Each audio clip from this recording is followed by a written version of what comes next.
Ei, me fala uma coisa, afinal de contas, para que a mulher foi criada? Você sabia que ela foi criada igual a Deus? Afinal de contas, será que a mulher cristã, ela é empoderada nos dias de hoje? Essas e outras questões serão respondidas nesta videoaula, então não percam!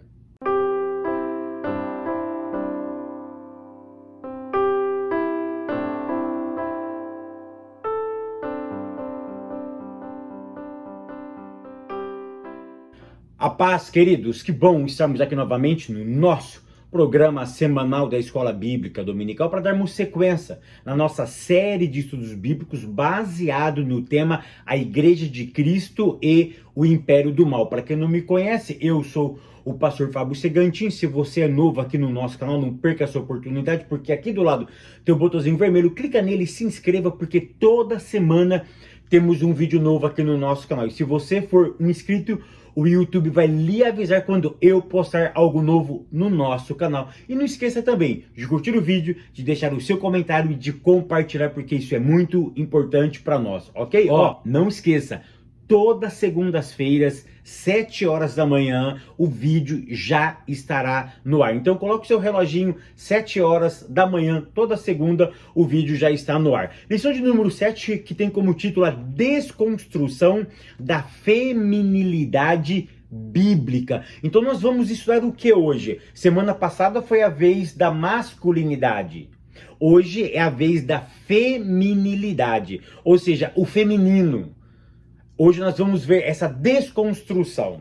Então nós precisamos entender o seguinte: só desconstrói aquilo que foi construído ou aquilo que foi criado. Então, olha que interessante. Por que é a desconstrução? Porque eu preciso entender o seguinte, que a feminilidade, ela não foi construída sociologicamente. Então, na verdade, essa desconstrução, às vezes, é um pouquinho de falta de palavra. Por quê? Eu só desconstruo aquilo que eu construí. E a feminilidade não é uma construção sociológica nem histórica.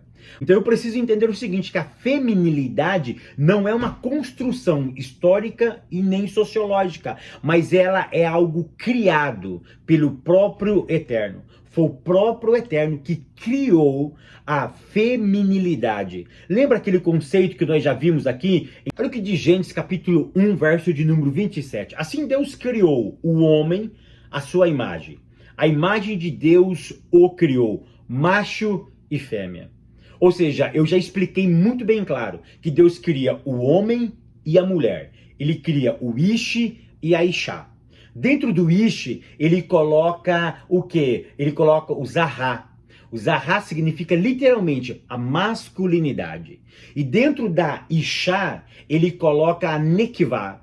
Ou seja, é a feminilidade. Então a feminilidade não é algo construído, é algo criado. Foi criado pelo próprio Deus. É claro que com o perpassar do tempo, isso vai aflorando na mulher.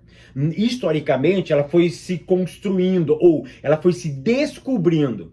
E nessa descoberta, nós entendemos ou passou a acreditar que foi construído, mas na verdade já estava dentro dela, então não foi construído. Ela foi se encontrando aquilo que o próprio Deus tinha criado dentro dela, ou seja, é ontológico, faz parte do ser. Ela não precisa se esforçar, ela não precisa fazer um curso no YouTube, ela não precisa entrar numa escola, ou seja, é dela. Ela vai se descobrindo aquilo que já é inerente, faz parte da ontologia do ser humano, faz parte da ontologia da mulher, ser feminina, usar esses atributos. Então, esses atributos não é uma construção, é algo que o próprio Deus criou dentro da mulher, porque ele criou a masculinidade e ele criou a feminilidade. Tópico primeiro, a feminilidade bíblica. Ponto 1, a criação divina da mulher. Para que a mulher foi criada? Para completar.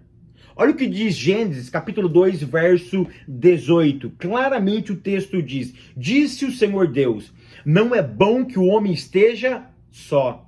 Você perceba que o homem estava faltando, ou seja, ele precisava de um complemento. Então não é bom que o homem esteja só. Nele estava faltando. Então se eu parto do pressuposto que a mulher e o homem são iguais no ato criatório, eu preciso entender que o homem estava precisando de algo. E quando a mulher foi criada, automaticamente o homem acaba completando. Então, ambos completam um ao outro. Ou seja, a mulher não significa que ela não precisava ser completada. Ou seja, é justamente essa ideia. Um completa o outro. Então, para que ela foi criada? Para completar. Uma outra coisa que você precisa entender e deixar muito bem claro aqui nesse ponto é o seguinte, que quando Deus cria o homem e a mulher igual. Igual no quê?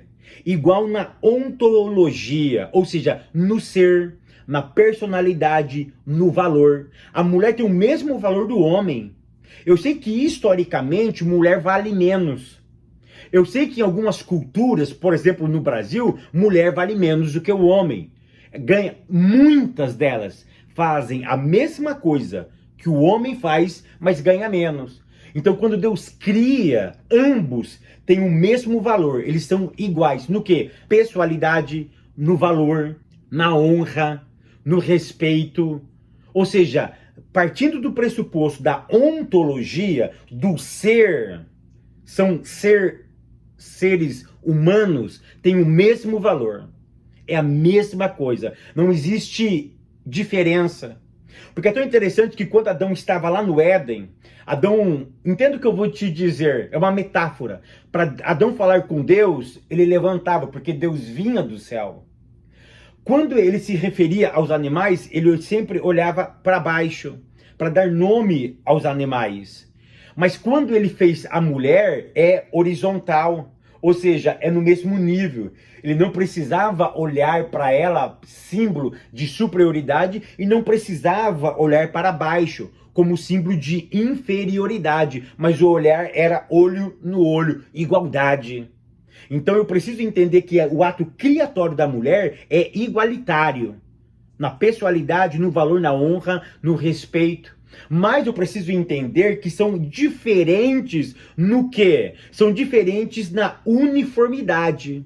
Porque olha o que Deus disse para o homem e para a mulher, em Gênesis capítulo 1, verso de número 28. Deus os abençoou, está no plural. Deus os abençoou e lhes disse para o homem e para a mulher: frutificai, multiplicai-vos, enchei a terra e sujeitai-a, dominai sobre os peixes do mar, sobre as aves do céu e sobre todos os animais que se arrastam sobre a terra. Ou seja, a ordem foi dada tanto para Adão quanto para Eva.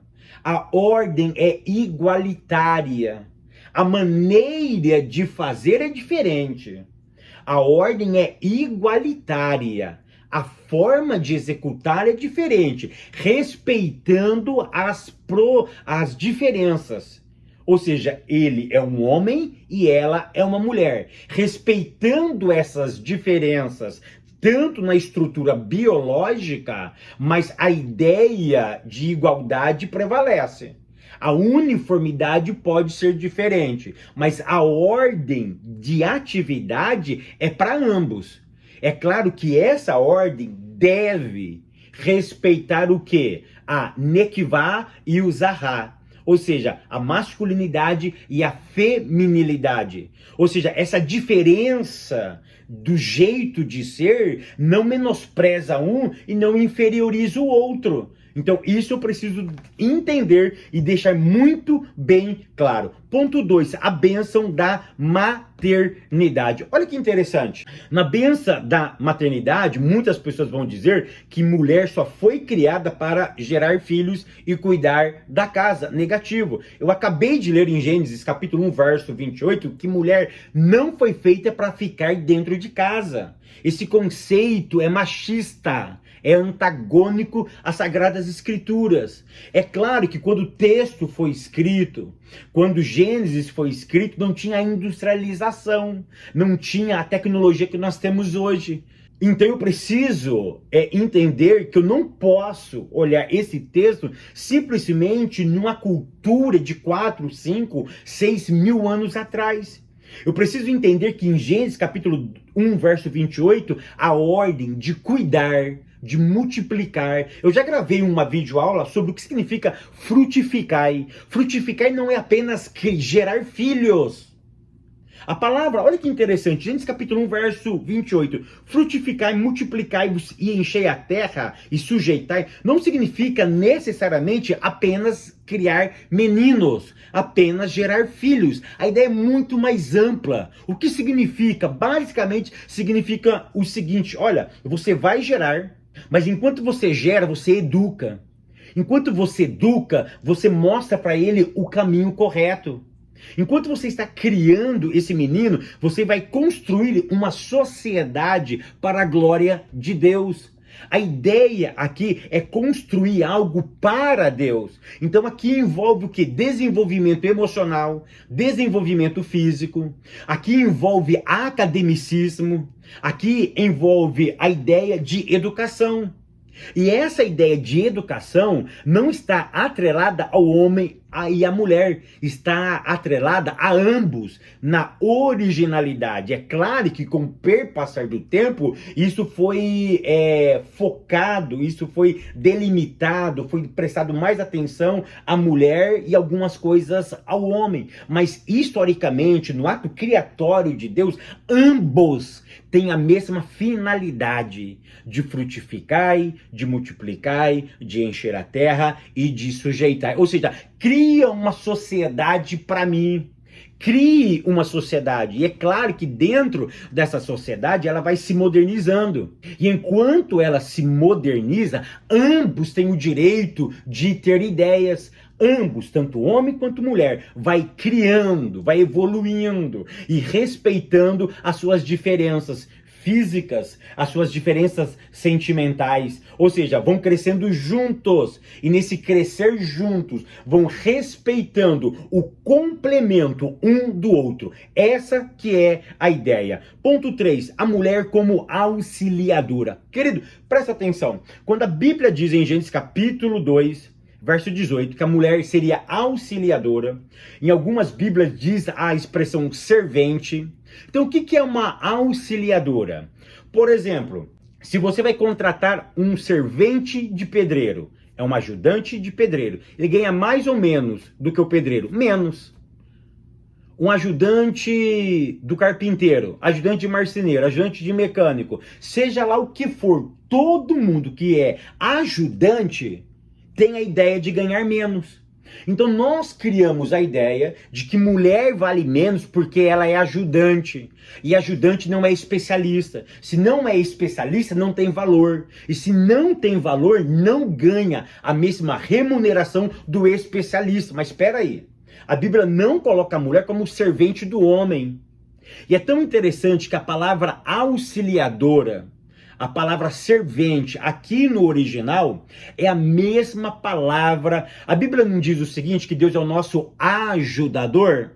Literalmente, a Bíblia está dizendo que Deus é o nosso servente, é o nosso socorro, é a nossa ajuda. Quando Deus cria a mulher, ele usa a mesma palavra para ele, ou seja, Deus veio socorrer o homem. Aí ele usa a palavra Ezer. Ezer é socorro. E quando ele cria a mulher, ele diz o seguinte, olha, eu estou criando a mulher para socorrer o indivíduo. O indivíduo chamado homem, é o Ish. A Ishá vai socorrer o ishi. Ou seja, nessa ideia, a mulher tem a mesma compreensão, a mesma atividade divina de auxiliar, ou seja, de ajudar. Aí cai entre nós.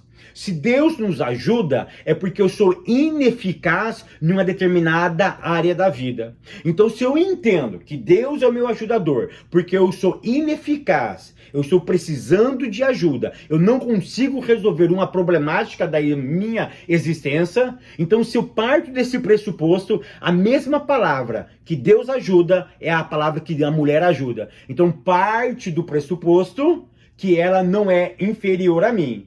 Ela é igual a mim, porque aqui não tem a ideia de superioridade, mas ela foi criada para me auxiliar, para me ajudar, para fazer o papel de Deus na minha existência. Olha que profundo isso daí. Tópico segundo, a desconstrução da feminilidade. Ponto 1, o ativismo feminino. Querido, presta atenção. Aqui eu não vou dar uma aula sobre o ativismo feminino. Eu só quero que você entenda o seguinte, que o primeiro ativismo feminino aconteceu lá no Éden. Promovido por quem? Pela própria serpente. Então, olha que interessante. O que a serpente disse? Porque hoje o ativismo feminino é querendo colocar a mulher igual ao homem. Por quê? Por causa do machismo. O machismo foi tão destruidor na sociedade e a mulher foi tão inferiorizada que precisou criar o ativismo feminino, feminista. E aí o que aconteceu? Esse ativismo, ele está acima das Sagradas Escrituras, ou ele machuca princípios das Sagradas Escrituras. Mas esse princípio de ser igual a um outro ser é um princípio do Éden. Olha o que a serpente disse. Então, olha que interessante. O primeiro ser a praticar o ativismo foi a serpente. O que ele disse para a mulher? Mulher, você vai ser igual a Deus. Então, é isso que precisamos entender. Que essa igualdade já foi dada à mulher no ato criatório. Mas o machismo, que é uma prepotência,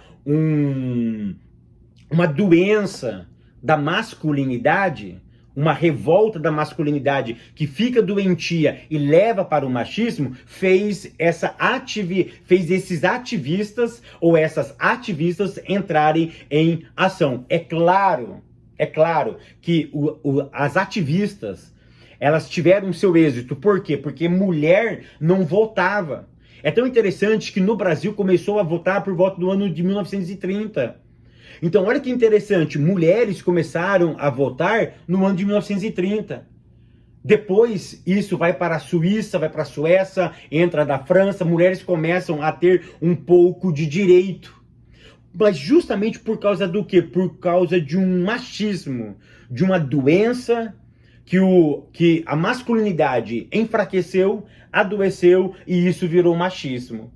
Então, Fabio, você é contra ou a favor do ativismo? Eu sou a favor justamente do conceito bíblico, que homem e mulher são iguais em pessoalidade, em respeito, em direito. É claro que biologicamente ambos há de concordar que têm as suas diferenças. Então eu preciso entender isso daí. Chegou aquela ideia de que mulher é a parte mais frágil? Cuidado! Mulher é muito mais forte do que o homem. Mulher aguenta dor de parto. E tem muitos homens que não aguentam nenhum tipo de dor e já fica com um tédio enorme. Ponto 2. A liberdade sexual. Dentro do ativismo feminista, qual é o problema da liberdade sexual?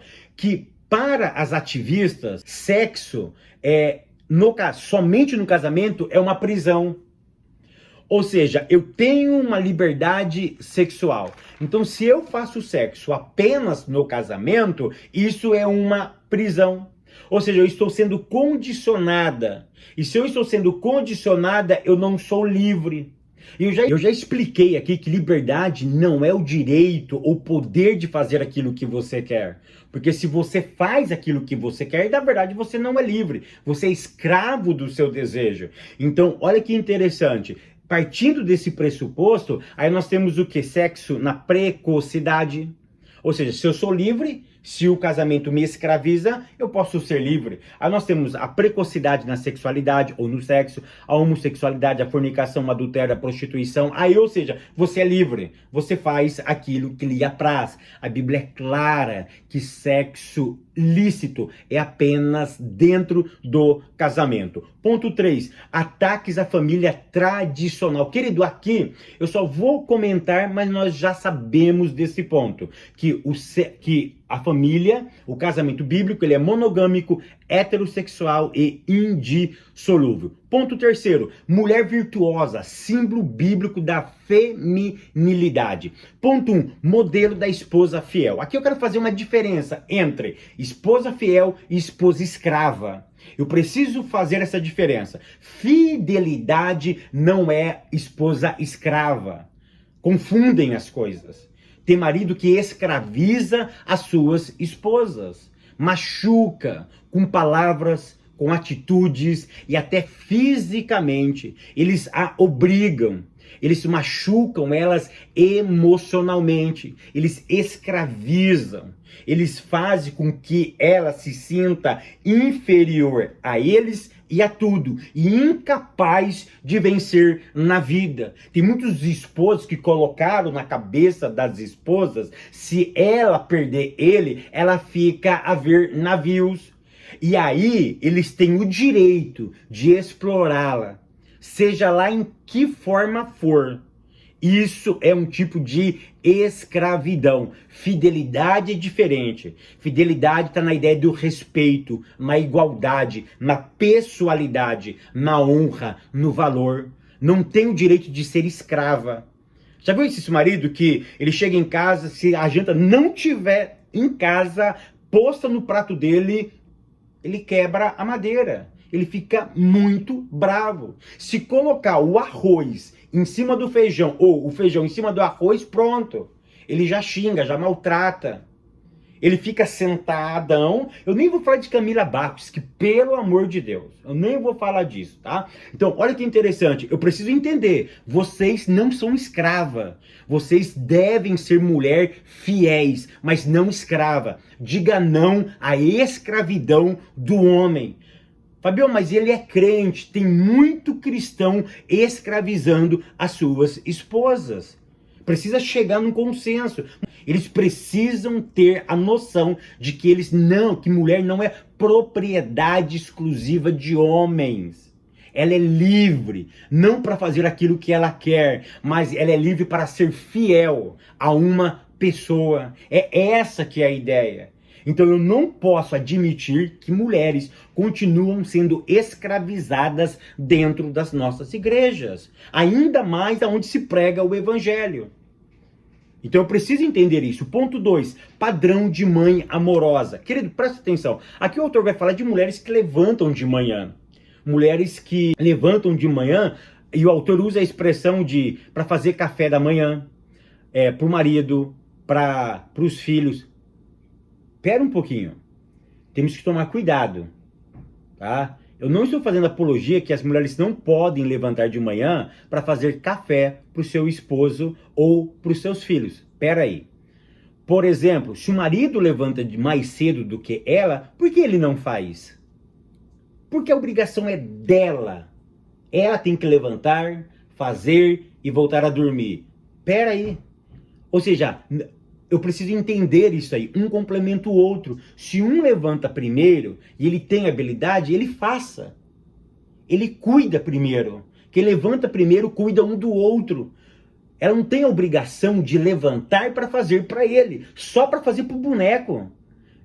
A gente precisa começar a apregoar essas verdades, que mulher não é escrava, ela é fiel, não é escrava. Ponto de número 3, exemplos de administradora e empreendedora. Nem todas as mulheres são empreendedoras.